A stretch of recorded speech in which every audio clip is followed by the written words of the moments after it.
Hello, this is Dr. Don, leadership strategist and CEO of Influencers Global. Welcome to Motivation Monday. You know, I was thinking about some phrases that I had heard over the years, and maybe you're familiar with some of them, such as, here's a few, counting sheep, or jump on the bandwagon. A favorite that my mother used to say, hold your horses. And I've heard people use the expression, going on a wild goose chase. Each one of those phrases are interesting because they're used right now and they connote something when we use them, but they probably go back to a time when we were living on a farm or we were living in an agricultural nation.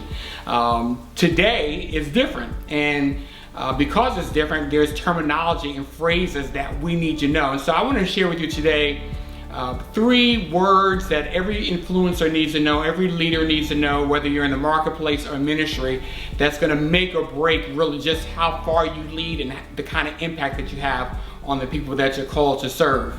The very first word that I want to throw out to you is the word engagement. Engagement. Let me say it one more time.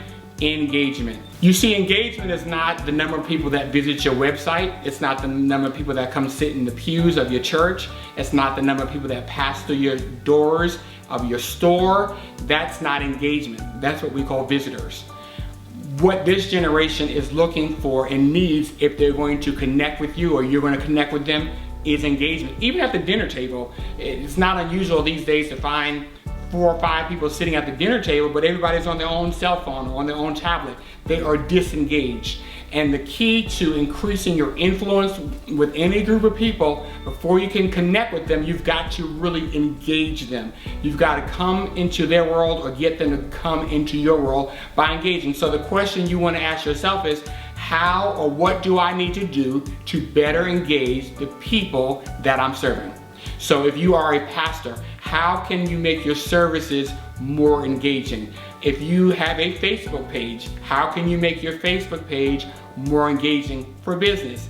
If you are serving in any area of management or leadership, how can I make my interaction with other people more engaging? So the first one, engagement.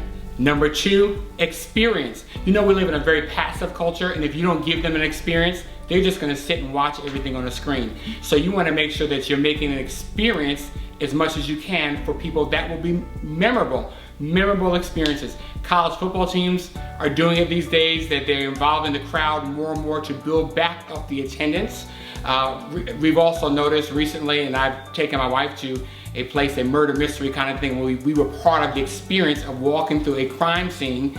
And these things are popping up all around the United States, where you can experience the actual thing that you're walking through, that you're sorting out, or the equation that you're trying to solve. You become part of it. So now, the question for you as a leader is, how can you involve your people, or how can you make what you're doing, your services or product, an experience, and a memorable one at that people will want to participate in rather than spectate. So number 1, we want to look at engagement. Number 2, we want to look at an experience. And number 3, we want to look at evaluate. Evaluate is a critical word. Why? Because things are moving so fast that what worked 2 years ago may not work today. And so evaluate means that I'm getting real-time feedback so that I can make real-time adjustments so that I can stay on top. If you don't evaluate, you will deflate.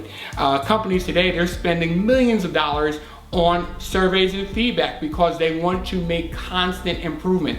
And so when we talk about evaluation or evaluate, it's not to get negative or to take personally, but how can I deliver my services or my products in a way that best meets those that I'm called to serve? And sometimes the adjustments are so minor. Sometimes it's just offering the service half an hour later in the day, staying open a half an hour later, open up a half an hour earlier, changing the portion size, changing how you deliver your content. Small, minor changes that will make a world of difference in connecting and offering your products and services to those that you're called to serve. So remember these 3 words, because they're going to make or break you as an influencer and a leader in the 21st century. You need to know engagement, experience, and evaluation. This is Dr. Don. Thank you so much for joining me today for Motivation Monday. You make it a great week.